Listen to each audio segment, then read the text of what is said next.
Olá, bem-vindos a mais uma aula de macroeconomia. O tópico de hoje é taxa de juros em Keynes. A gente vai usar aqui o texto do Assimokopoulos. O livro do Assimokopoulos realmente é muito bom para entender o Keynes, né? Basicamente, o tópico que a gente vai estudar hoje é preferência pela liquidez e taxa de juros. Bom, o Assimokopoulos começa fazendo uma discussão, né, das relações de como Keynes se relaciona com esses conceitos de preferência pela liquidez, taxa de juros. A gente está falando desse tema, né, preferência pela liquidez. Hoje em dia, se você começar a estudar finanças, né, ou conhecer alguém que se envolve com finanças, né, pessoas que trabalham no mercado financeiro, esse tema de preferência pela liquidez, né, consumo de liquidez, todos esses temas relacionados com liquidez são temas que são bastante comuns, né, para quem trabalha com finanças, para quem trabalha com economia. E ninguém faz referência a isso, né? Mas assim, quem trouxe esses temas para o debate de forma mais enfática foi o Keynes, né? O Keynes que traz essa discussão.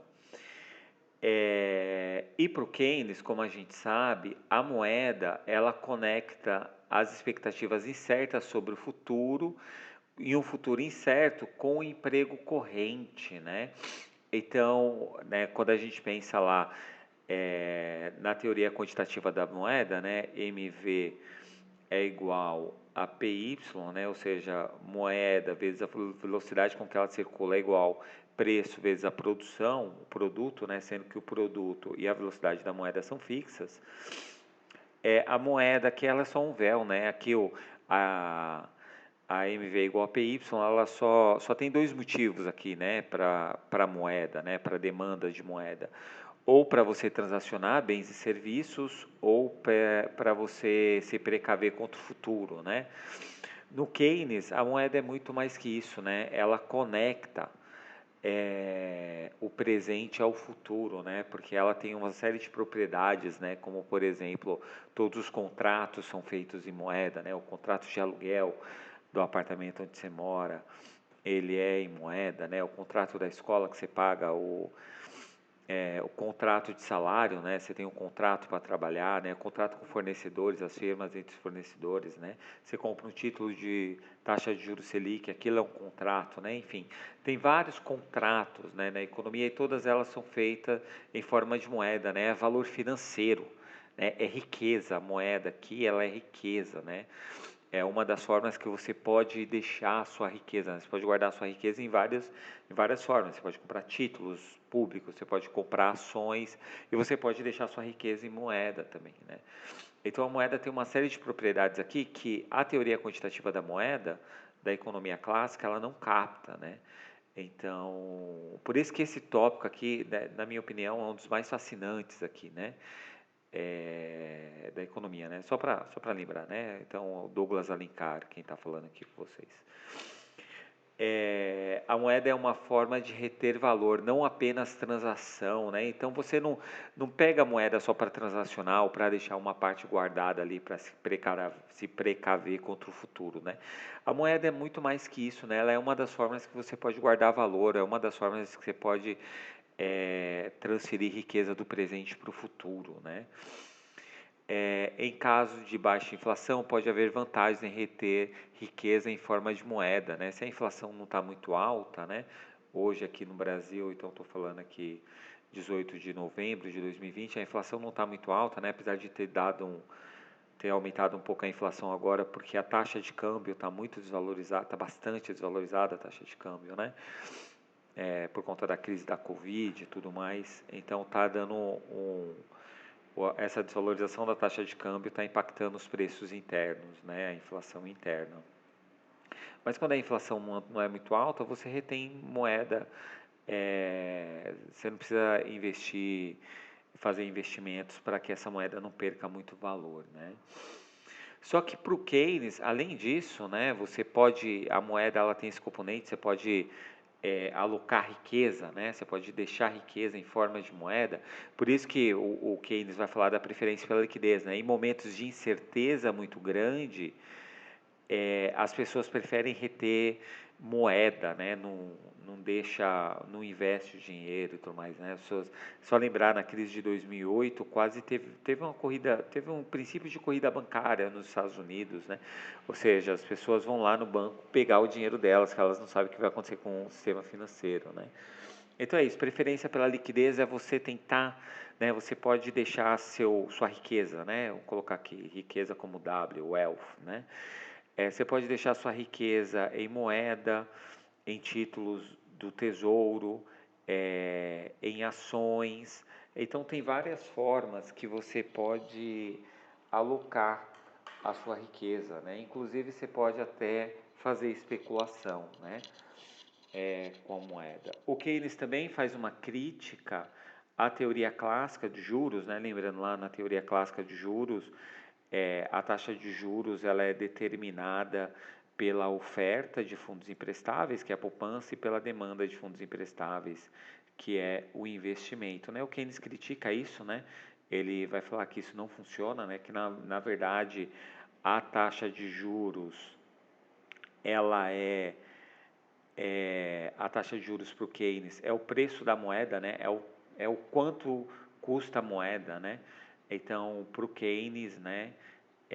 A taxa de juros não demanda e oferta por fundos emprestáveis, né? Para o Keynes, a taxa de juros é determinada pela oferta de moeda, MS, e pela demanda de moeda, MD.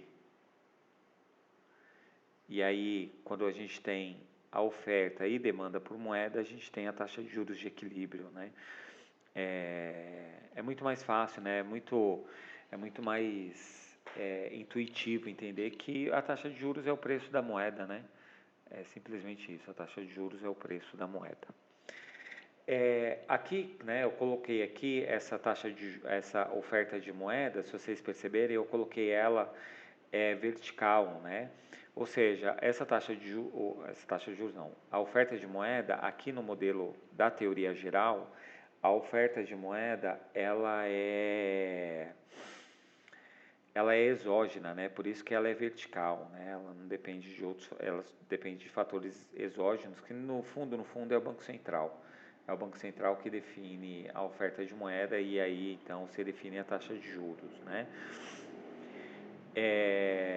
Essa é a versão que o Keynes usa, né, na teoria geral, mas no tratado sobre a moeda, o Keynes argumenta que a oferta de moeda ela é endógena, ela é feita pelos bancos, né? Os bancos, os bancos comerciais, né? Então, né, o que acontece, né, com os bancos comerciais? Né? Você pega um banco qualquer, né, o Banco do Brasil, o Caixa Econômica Federal, o Itaú, o Bradesco e por aí vai, né? Você não precisa ter depósito para você emprestar dinheiro. Vamos colocar aqui empréstimo é B e D é depósito. Tudo bem que a igualdade vai ser sempre depósito igual à quantidade de empréstimo, né, o crédito, só que você não precisa de ter de depósito para ter empréstimos. Os bancos têm uma coisa que chama fundos próprios, né? On funds, né? Os bancos podem emprestar de acordo com os fundos próprios. E o que vai fazer um banco emprestar ou não moeda, né? Ele de fato tem recurso lá, né? Todos os bancos têm. Se vocês olharem a reserva dos bancos, né? O que os bancos provisionam, não é só procurar lá no balanço dos bancos provisão para devedores duvidosos, né? Ou provisão para perdas esperadas, né? Se você olhar no balanço dos bancos, vocês vão ver lá que os bancos deixam uma grana lá em fundos próprios, né? Em provisão. Ou seja, o banco pode ofertar muito mais moeda, muito mais crédito do que ele está ofertando, né? O que vai fazer ele ofertar ou não crédito, que é o B, é se aquele cliente, aquela empresa, aquela pessoa física que ele vai emprestar o dinheiro, se essa pessoa vale a pena ou não, né? Aí tem aqueles modelos de crédito score, né? Para você definir se você vai ou não emprestar dinheiro, né? Aquelas coisas da Serasa, o, o score da Serasa lá, né? Todo mundo tem um score na Serasa lá. É isso que vai definir se vai ter crédito ou não. Então, não é ter depósito nos bancos para os bancos poderem emprestar. É os fundos próprios, né? A quantidade de lucro que o banco tem, que ele vai deixando isso como fundo dele, e é esse recurso que ele pode emprestar, né? Os depósitos podem ajudar aqui, você pode emprestar mais e tudo mais, mas não é o que define o volume de crédito. O que define o volume de crédito na economia é se vale a pena ou não emprestar para aquele cliente, né? Seja empresa ou pessoa física.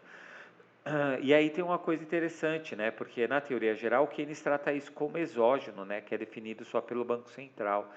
E na economia real não é, né? Na economia real a moeda é endógena. Ele já tinha falado disso no Tratado sobre a Moeda, que é um livro anterior do Keynes, mas na teoria geral aqui, eu acho que para simplificar o modelo, para simplificar a análise, ele trata como sendo a moeda exógena, né? Eu acho que foi uma forma que ele encontrou mesmo para simplificar a análise. Ele sabia já que a moeda era endógena, né? Ele sabia que não era exógena ao sistema, mas aqui na teoria geral ele dá uma simplificada, né? Então, a moeda, né, ou a demanda por moeda, né? A moeda, em termos de moeda, em um mundo de incerteza, né, contratos. Então, é o seguinte, né, como o futuro é incerto, a moeda acaba sendo uma forma de você olhar para o futuro, né, de uma outra forma, né? Por exemplo, tem um contrato aqui de 1 ano de aluguel do meu apartamento, do apartamento onde eu moro, né? Então isso é uma forma, né? A moeda é em termos de contrato, né? Então a moeda passa a ser importante, né? Porque ela tem essa relação com o futuro, né? Com obrigações futuras, né? Débitos, né? Alguém que compra um apartamento em 30 anos, né? Ela tem obrigações futuras em termos monetários, né? Em moeda, tá? Então a moeda tem um papel fundamental, basicamente porque tudo na economia, ou quase tudo na economia, ela é determinada por contratos, né? A taxa de juros que estão relacionados com os débitos afetam as expectativas de longo prazo e afetam o investimento, né? Então é isso, a taxa de juros ela influencia os débitos na economia e isso pode afetar o investimento no longo prazo, né? E essa incerteza sobre o futuro, ou seja, dependendo do grau de incerteza que você tem, né? Que você tem convenções, né? Tem convenções, tem formas de você tentar né, porque senão o empresário não faria investimento, né, ele tem alguma projeção para o futuro, né, seja por experiência passada, né, ou pelo conjunto das opiniões dos empresários em um determinado setor, né, mas de toda forma a incerteza sobre o futuro, né, esse momento que a gente está vivendo hoje, né, 18/11/2020, as incertezas sobre o futuro estão grandes, né, porque a gente está vivendo a pandemia do coronavírus, mas, por outro lado, muitas notícias de vacina, né? Então, isso pode, de fato, ajudar a gente a melhorar essa expectativa sobre o futuro, né? E essa expectativa sobre o futuro, inclusive, influencia a bolsa, né? E eu vou falar disso daqui a pouco, né? Então, bora lá. Então, aumento da taxa de juros reduz o investimento, né? E aí é uma coisa importante na teoria do Keynes, né? Se a taxa de juros aumenta e o investimento cai, esse nível de investimento que a gente pode estar vendo hoje, que a gente certamente está vendo hoje na economia brasileira, pode não ser compatível com pleno emprego, né? E não é. O nível de investimento hoje está aquém do pleno emprego, né? Hoje, aqui, né, em novembro de 2020, a gente está com uma taxa de desemprego batendo quase 15%. O Banco Central, ele supervisiona o sistema bancário, né? A liquidez, e aí o Keynes, né, na teoria geral, ele fala ele usa liquidez, né, e demanda por moeda, né, preferência pela liquidez, demanda por moeda, quase como sinônimos, tá? Então, liquidez, demanda por moeda, você tem o Keynes trata títulos públicos, por exemplo, né, títulos do Tesouro Federal de curto prazo, né, por exemplo, o Tesouro Selic, aqui no Brasil, ele trata como quase moeda, né? É óbvio que, né, se você tem dinheiro investido no Tesouro Selic, isso é quase moeda, né? Mas não chega a ser moeda, né? Por exemplo, se eu tentar resgatar os títulos que eu tenho do governo federal, eu tenho que entrar lá na minha corretora, vender aqueles títulos no mercado e depois aquele dinheiro vai estar na minha conta, né? Vai estar lá na parte do ativo, né? Em forma de moeda, né? Então não é instantâneo, tá? Quando você deixa o seu dinheiro em títulos do Tesouro de curto prazo, por exemplo, você não tem acesso a esse recurso instantâneo, mas é quase imediato, né? Dependendo da sua corretora, você pode ter esse dinheiro na sua conta até no mesmo dia, né? Se você tem fundos de investimento, por exemplo, pode ser que você venda cotas desses fundos e vai estar quase... tem alguns fundos que cai na mesma hora, o dinheiro cai na sua conta, né? Então, alguns títulos, né, tem títulos que são mais líquidos, né, que são quase moeda, né? Então essa coisa da liquidez, assim, tem o mais líquidos de todos é a moeda, depois tem os títulos públicos que são menos líquidos que a moeda, mas são líquidos,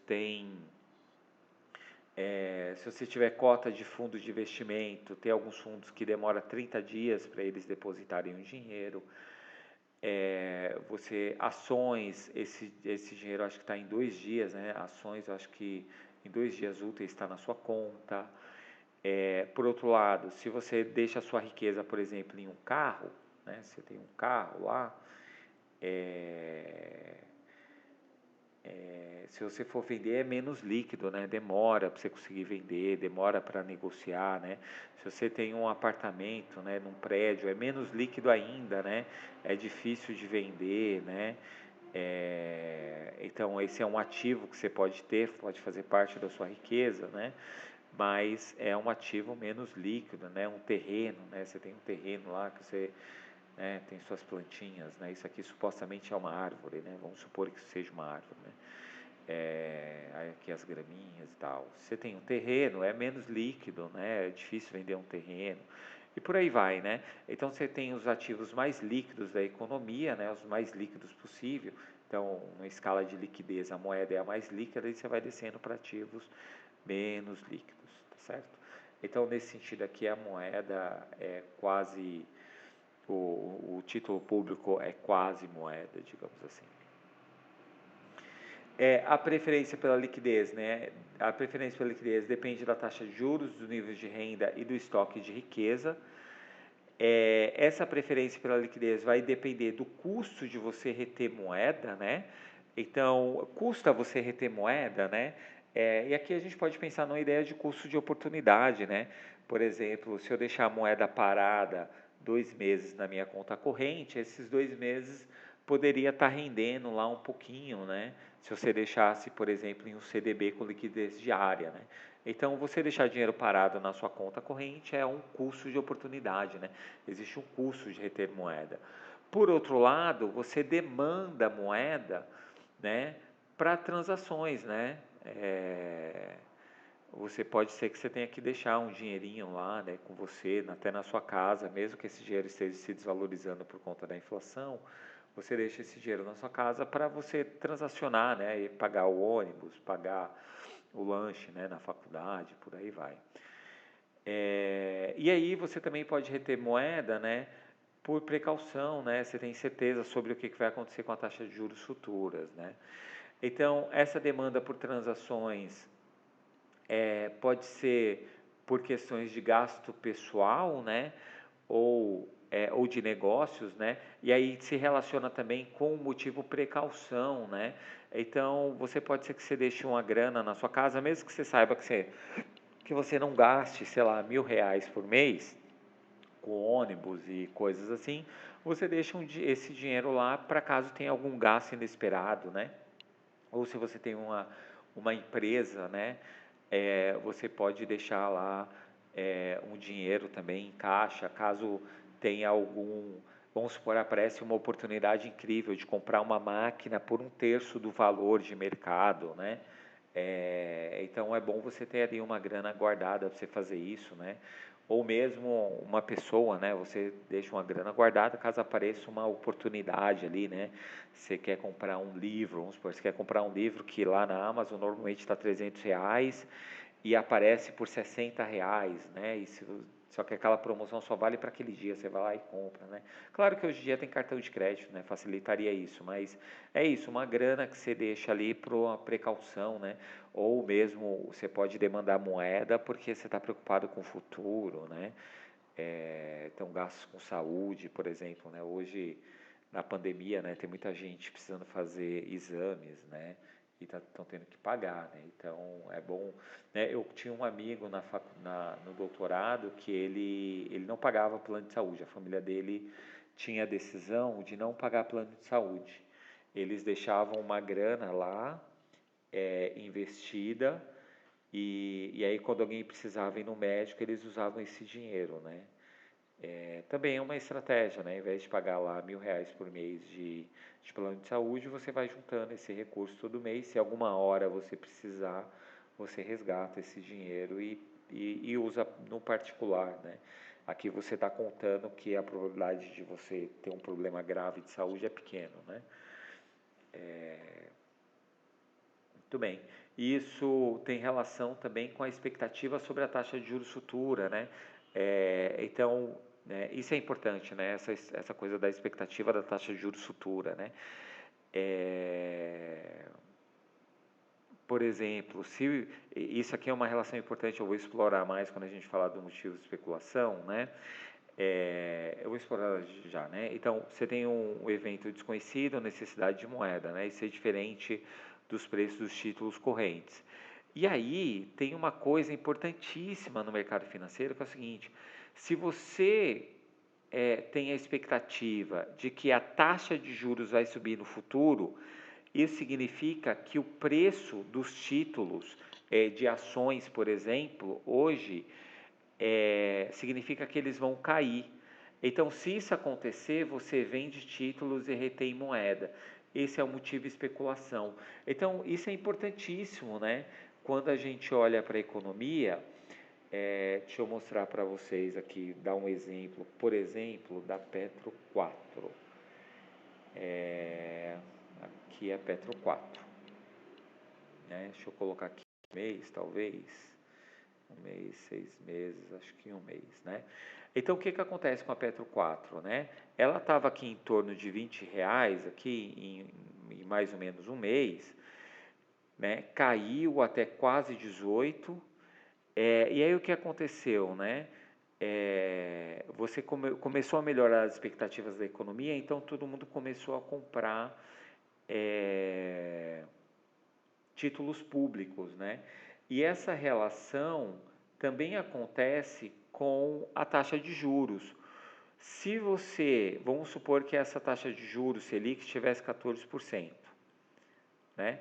Enquanto a taxa de juros Selic está 14%, vamos supor que uma ação da Petrobras, a Petro 4, dá um exemplo concreto aqui, tá?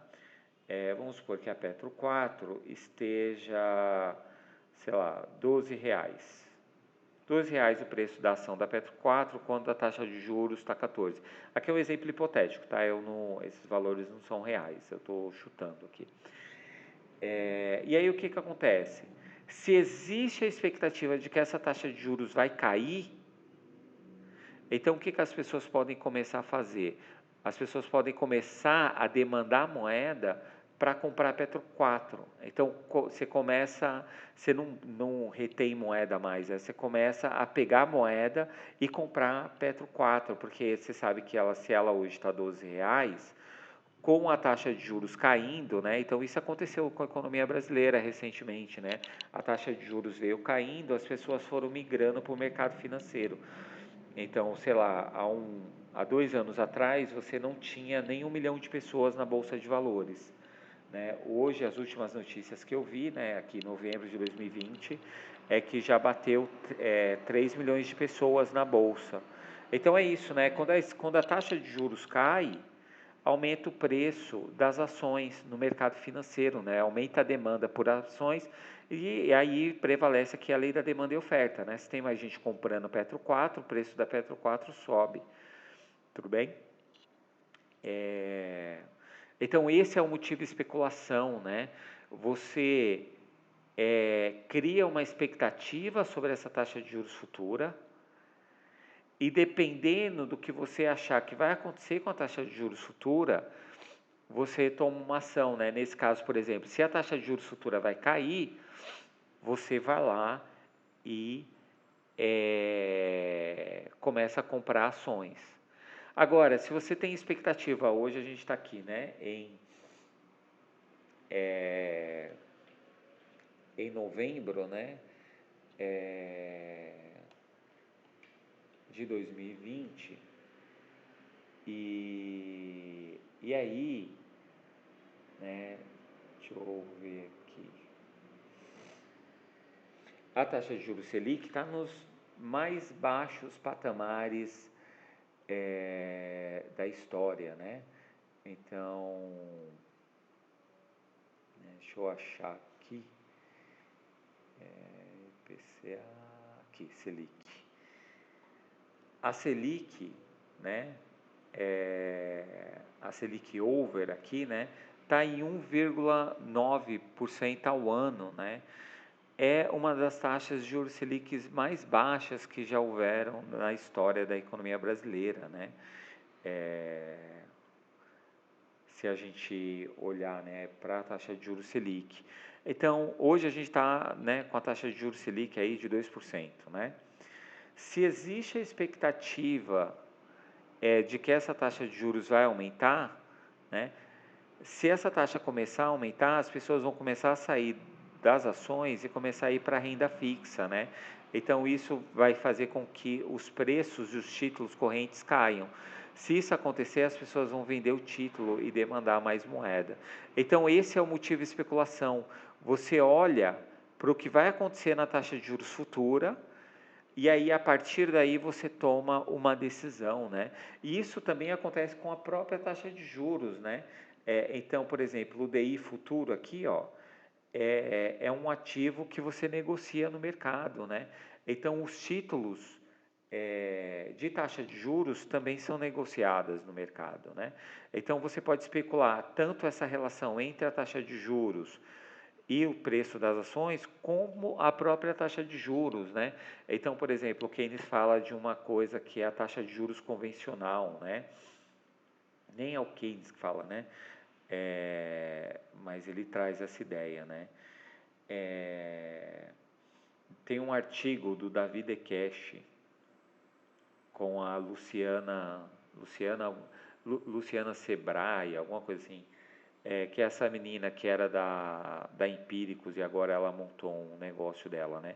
Eles têm um artigo mostrando a especulação em relação a essa taxa de juros convencional, né? Então vamos supor, né? Se no Brasil a gente acha que a taxa de juros vai convergir para uma taxa de juros convencional, sei lá, de 8%, né?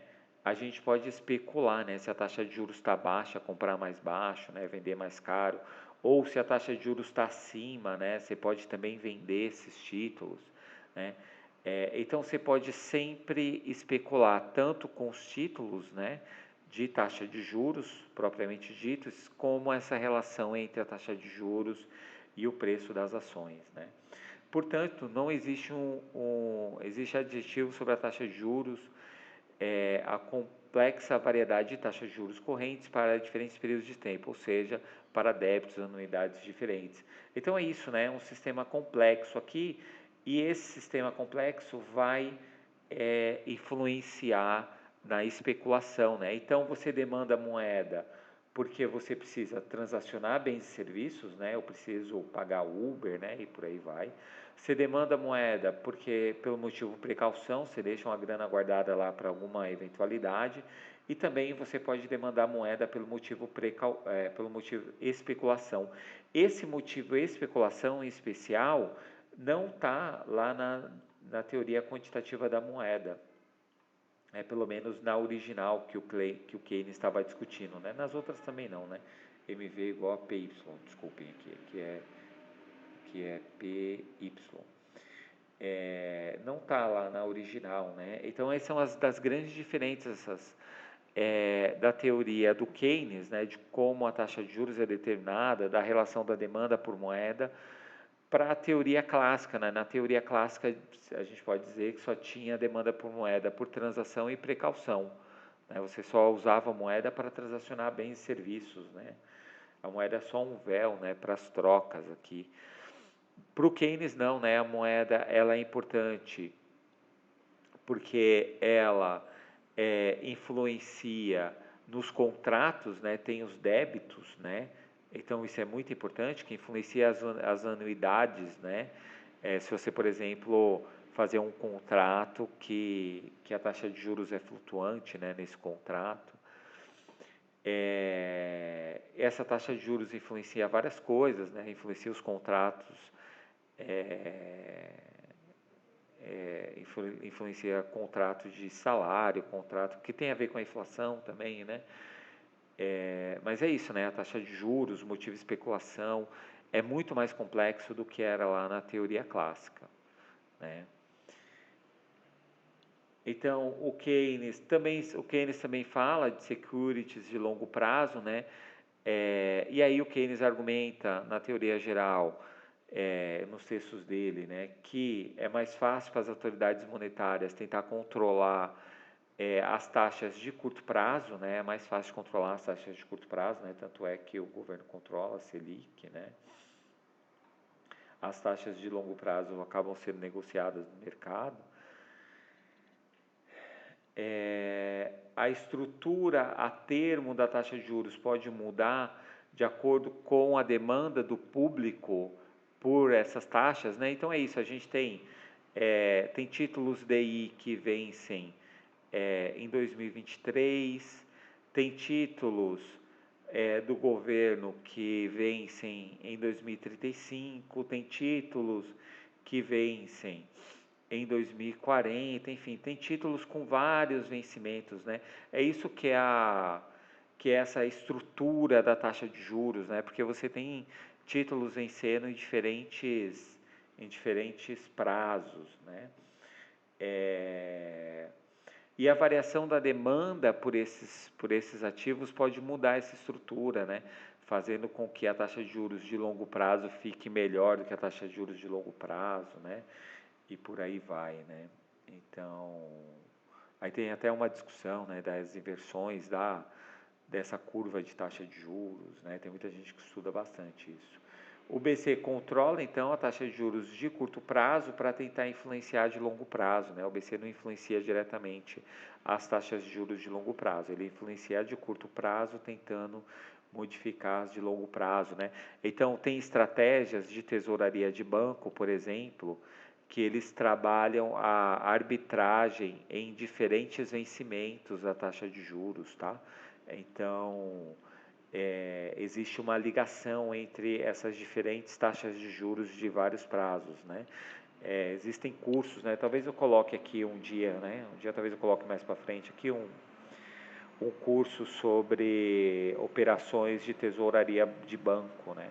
Então tem jeito de você fazer arbitragem nessas diferentes taxas de juros, né?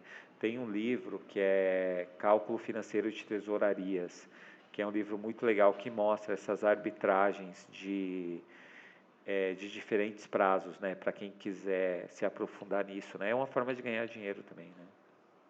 Quem já estava discutindo isso lá em 36.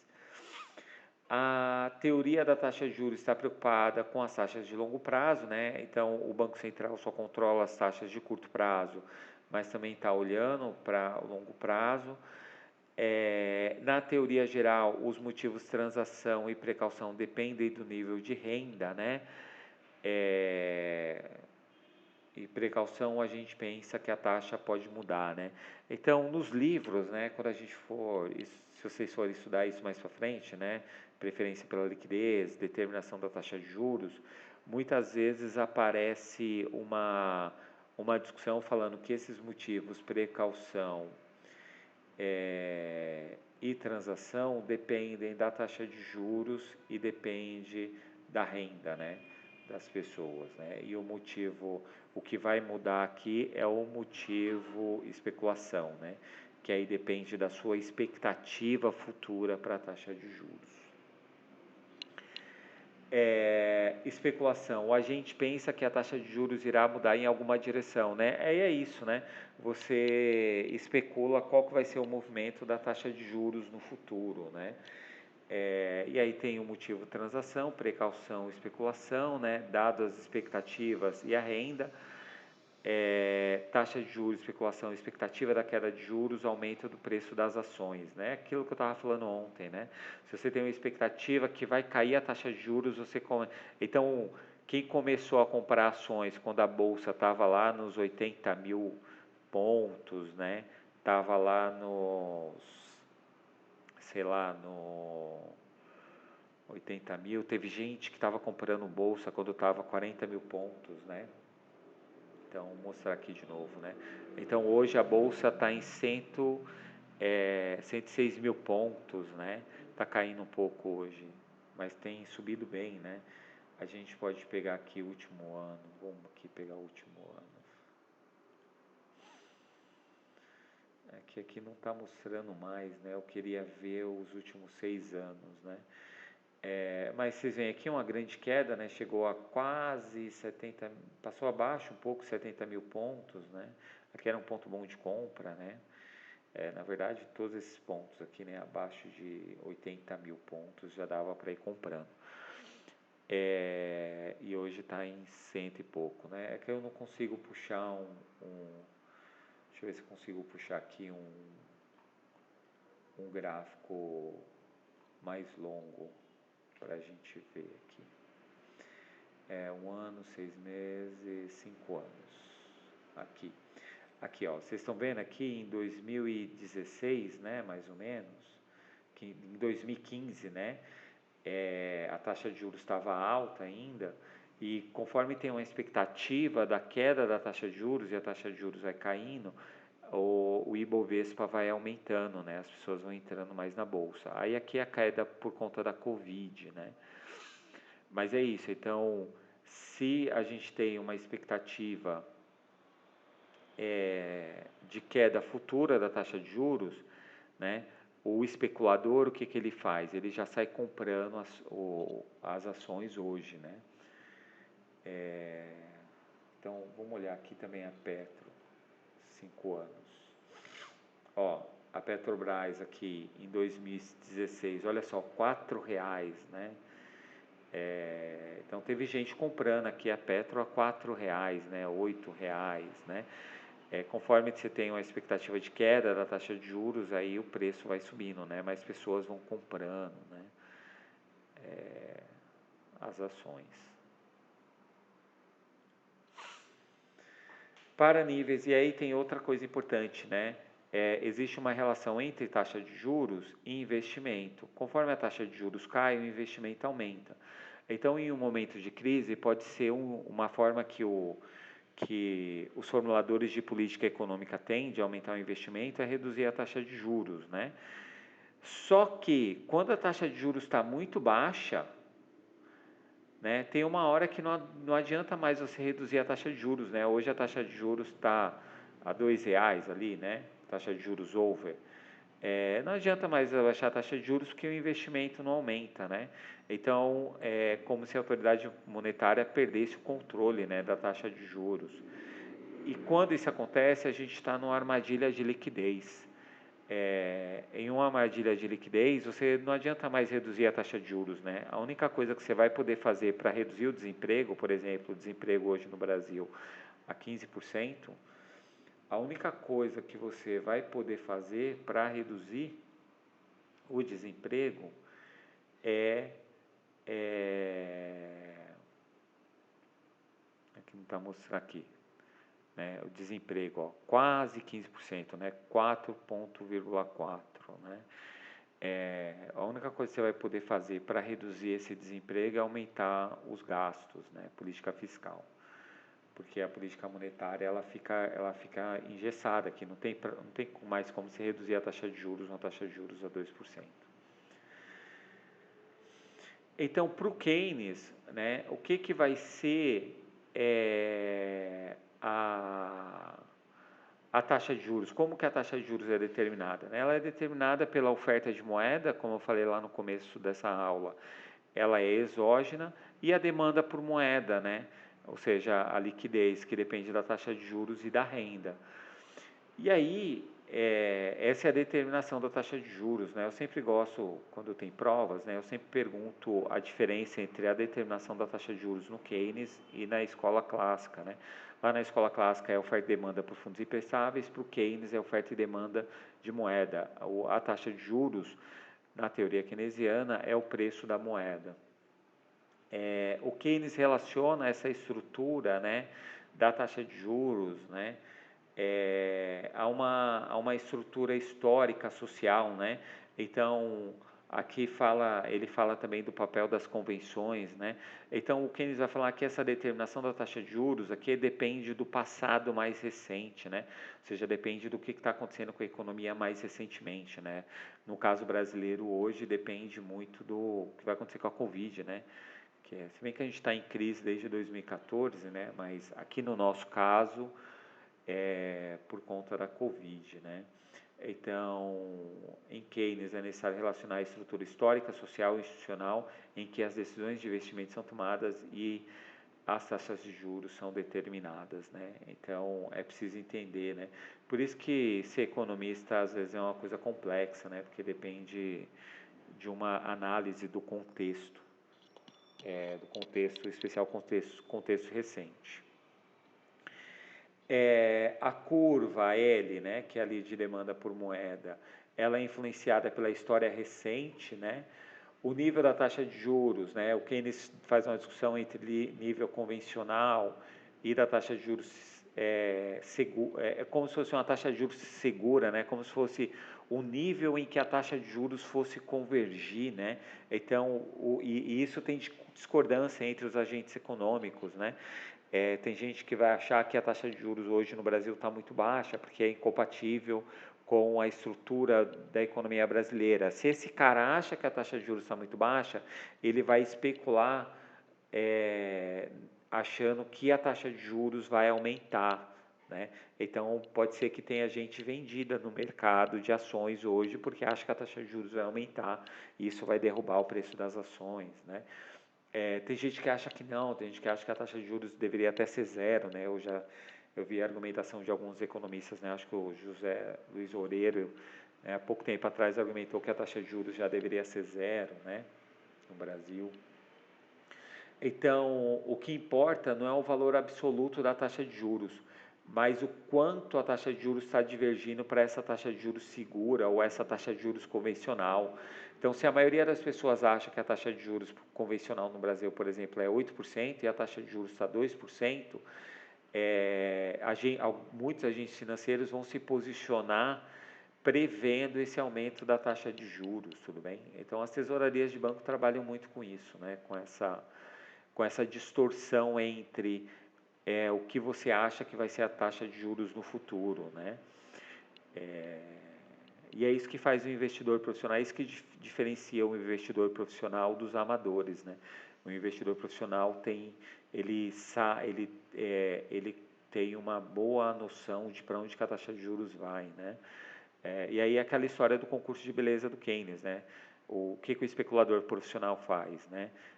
Se fosse num concurso de beleza, né? O lance não é você saber quem vai ganhar, né? Quem tem o rosto mais bonito, né?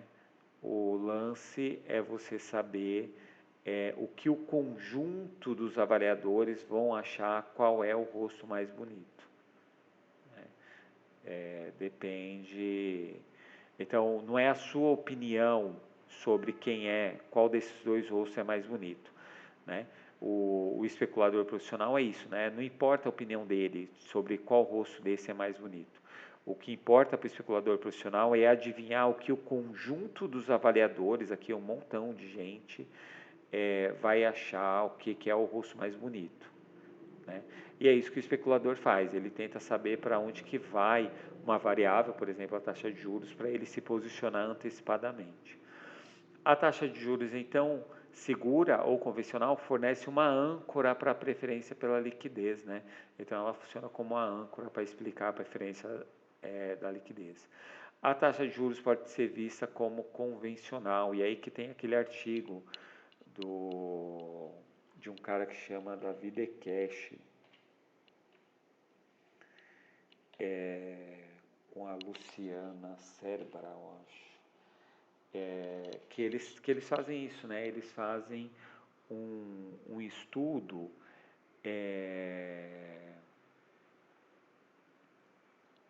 eles fazem um estudo de como que essa relação, né, da taxa de juros convencional, né? Cadê esse artigo? Aqui. Luciana Seabra, né? Aquela menina que era da Empíricos e hoje montou a própria consultoria dela, né? O nome do trabalho é Convenções Financeiras e Taxas de Juros Básica no Brasil, né? Uma aproximação. E aí é essa discussão, né? De como que essa taxa de juros básica influencia, né? Então, vamos dar uma olhada aqui, né? Financial Convention and the Basic Interest Rate in Brazil. The article discussed that Brazilian interest rate is a convention, focusing on the base interest rate under inflation target regime. É isso, né? Então, ela faz uma discussão, né? Essa questão da taxa de câmbio e como tem essas convenções financeiras, né? Preço das ações, a taxa de juros, né? The interest rate is highly conventional rather than high psychological phenomenon.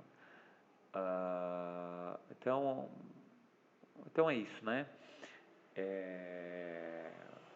Essa taxa de juros é vista como convencional, né? Percebam, essa Luciana Serva, né? Até um comentário, né? Estudar não faz mal, tá, gente? Essa menina estudou economia, fez mestrado em economia numa excelente instituição que é a Unicamp, e ela virou uma pessoa importante, né? Ela hoje é CEO da casa de análises Speech, né? É isso, né? Ela é muito boa, manja de mercado financeiro e estudou economia, né? Fez mestrado em economia. Muito bem. A taxa de juros e emprego, né? E aí, por fim, né, essa taxa de juros também, a taxa de juros influencia o investimento, né? A taxa de juros influencia o investimento porque influencia a eficiência marginal do capital, né? Então, investimento e eficiência marginal do capital, pode ser que essa taxa de juros que a gente tenha hoje não seja consistente com o nível de pleno emprego, e por isso o investimento e a eficiência marginal do capital também não é consistente com o nível de pleno emprego, né? Então, essas variáveis, elas acabam estando todas relacionadas, né?